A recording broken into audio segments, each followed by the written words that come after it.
Assalamualaikum dan salam sejahtera.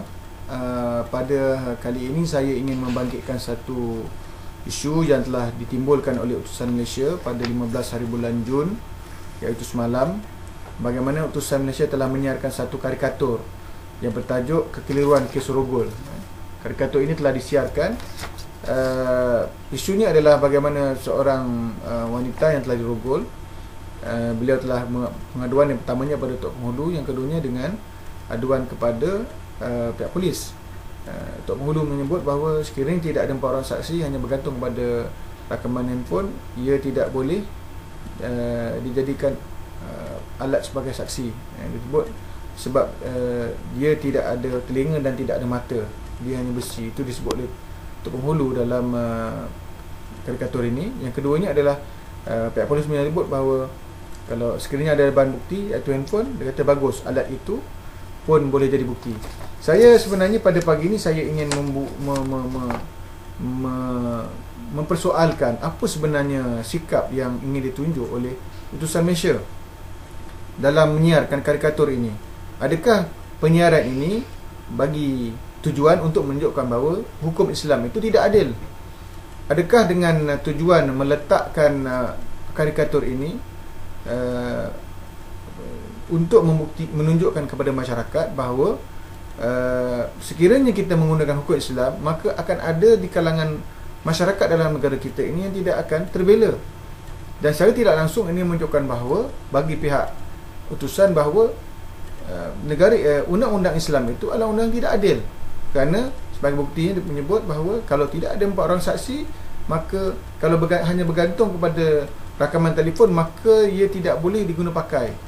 Dan ini merupakan satu penghinaan yang cukup ketara yang berterusan dilakukan oleh utusan Malaysia terhadap isu-isu yang melibatkan agama.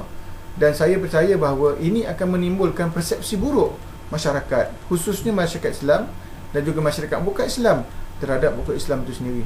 Sebab itu bagi saya pada hari ini, saya melihat bahawa sekiranya perkara-perkara seperti ini tidak dibendung, khususnya utusan Malaysia ini adalah merupakan suara tidak rasmi kepada UMNO itu sendiri, maka kebimbangannya adalah sekiranya perkara ini diteruskan, tidak dikawal, tidak diambil tindakan, maka kebimbangannya adalah masyarakat akan melihat bahawa hukum Islam itu adalah hukum yang menzalimi kepada penganutnya sendiri.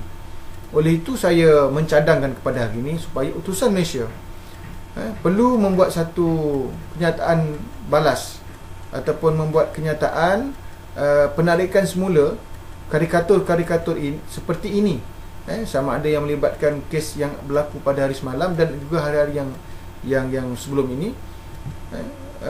Perlu membuat kenyataan permohonan maaf dan perlu menarik balik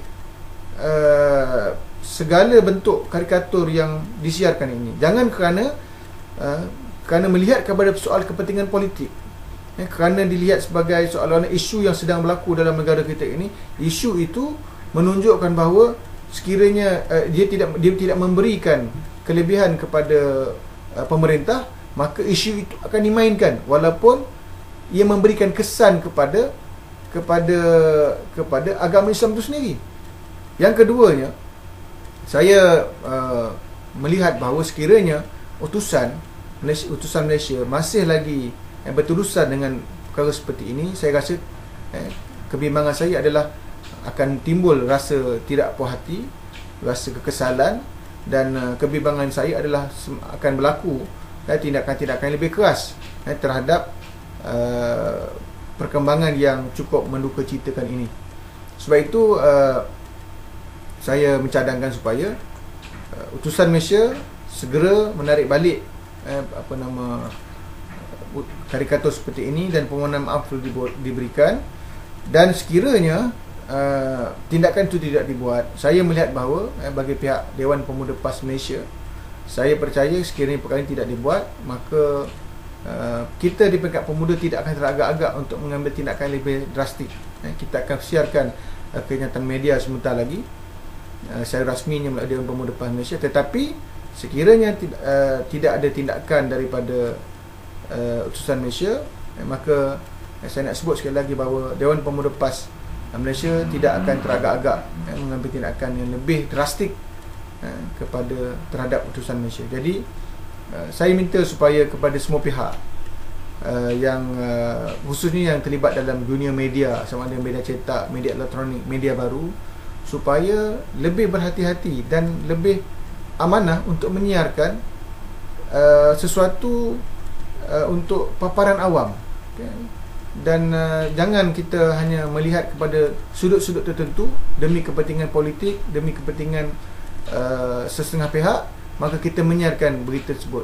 Jadi kali ini perlu dielakkan ini, kerana kebimbangan kita adalah dengan penyiaran berterusan berita seperti ini akan menyebabkan suasana dalam masyarakat kita ini akan menjadi lebih tidak stabil. Jadi saya harapkan tindakan yang seperti ini dapat dihentikan pada masa yang akan datang. Sekian. Assalamualaikum warahmatullahi wabarakatuh dan salam sejahtera.